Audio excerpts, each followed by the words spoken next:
ചങ്ങാതി. അതെ, എന്റെ വർഗത്തിൽ പെട്ടൊരു ശക്തനെ കാണാൻ പറ്റി. ഇനി കണ്ണാടി ചങ്ങാതിക്ക് പോകാലോ? ആ ശരി ചങ്ങാതി. ഇനി നമുക്ക് അക്ഷരക്കുട്ടിയെ വിളിക്കാമല്ലേ? അതെ. അക്ഷരക്കുട്ടി,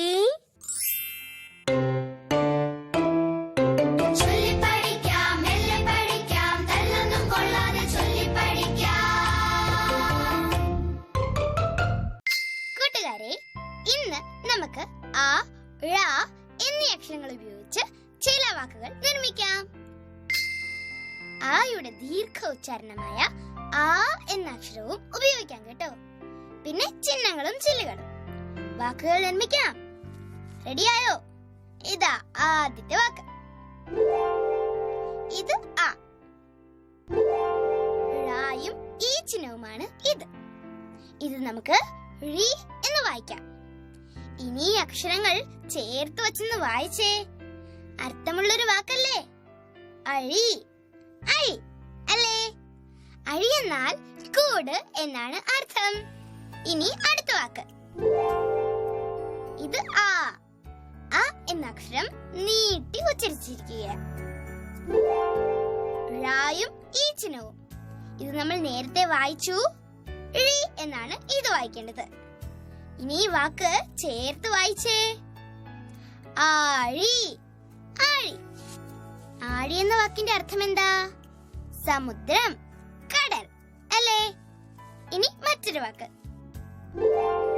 ഇത് ആ. ഴായും അം ചിഹ്നവുമാണ് ഇത്.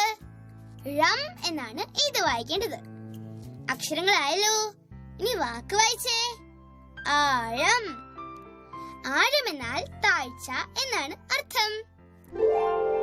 ഇനി ഇന്ന് നിർമ്മിച്ച വാക്കുകൾ ഒന്നുകൂടി നോക്കാം.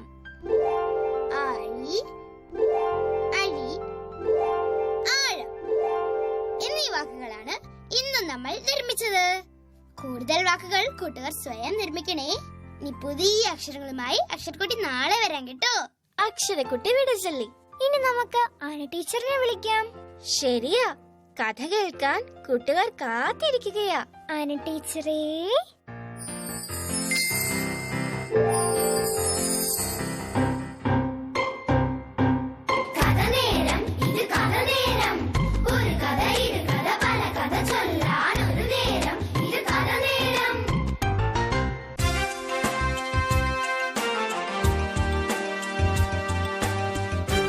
ഇന്ന് ആന ടീച്ചർ പറയുന്ന കഥയിൽ സിംഹം, സിംഹം, കൊതുക്, കൊതുക്, ചിലന്തി, ചിലന്തി.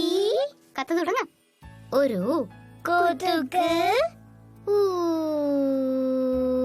എന്ന് മൂളിക്കൊണ്ട് കാട്ടിലൂടെ പോവുകയായിരുന്നു. കാട്ടിൽ മരച്ചുവട്ടിൽ ഒരു സിംഹം കിടക്കുന്നുണ്ടായിരുന്നു. കൊതുക് സിംഹത്തിന്റെ ചെവിക്കരികിലൂടെ മൂളിക്കൊണ്ട് പറന്നുപോയി. കാട്ടിലെ രാജാവായ എന്നെ വണങ്ങാതെ പോവുകയോ? സിംഹം ചാടി എണീറ്റു. പറന്നുപോയ കൊതുക് ഒരു വട്ടം ചുറ്റി പറന്ന് തിരിച്ചെത്തി. അത് പറഞ്ഞു, സിംഹത്താനെ, നീ രാജാവായിരിക്കും. പക്ഷെ പറന്നു നടക്കുന്ന എന്നെ നിനക്കൊന്നും ചെയ്യാൻ കഴിയില്ല. വേണമെങ്കിൽ എനിക്ക് നിന്നെ തോൽപ്പിക്കാനും കഴിയും. ഈ ധിക്കാരിയുടെ കഥ കഴിച്ചിട്ട് തന്നെ ബാക്കി കാര്യം. സിംഹം ദേഷ്യപ്പെട്ട് മുന്നോട്ട് ചാടി. പക്ഷേ കൊതുക് ഒഴിഞ്ഞു മാറി. അത് സിംഹത്തിന്റെ വാലിൽ ഒരു കടി കടിച്ചു. നിന്നെ ഞാൻ പപ്പടമാക്കും. സിംഹം ദേഷ്യത്തോടെ വാല് വീശി അടിച്ചു. പറന്നു പൊങ്ങിയ കൊതുക് സിംഹത്തിന്റെ മൂക്കിൽ ചെന്ന് ഒരു കടി കടിച്ചു.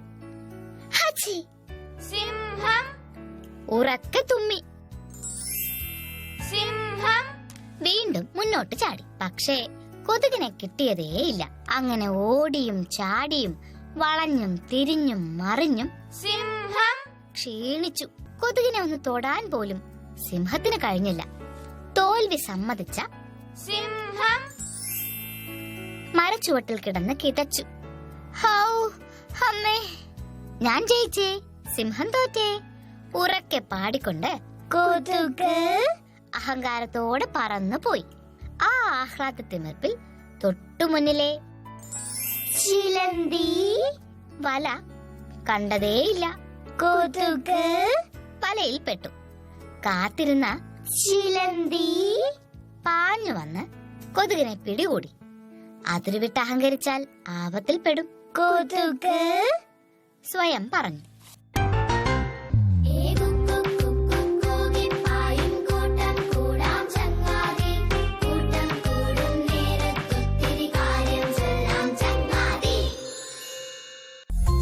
ഇനി കൂട്ടുകാർ കാത്തിരിക്കുന്നത് മണിക്കുട്ടിയാ. അതെ, കടങ്കഥകളും കുസൃതി ചോദ്യങ്ങളുമായി മണിക്കുട്ടി കൂട്ടുകാരെ രസിപ്പിക്കട്ടെ.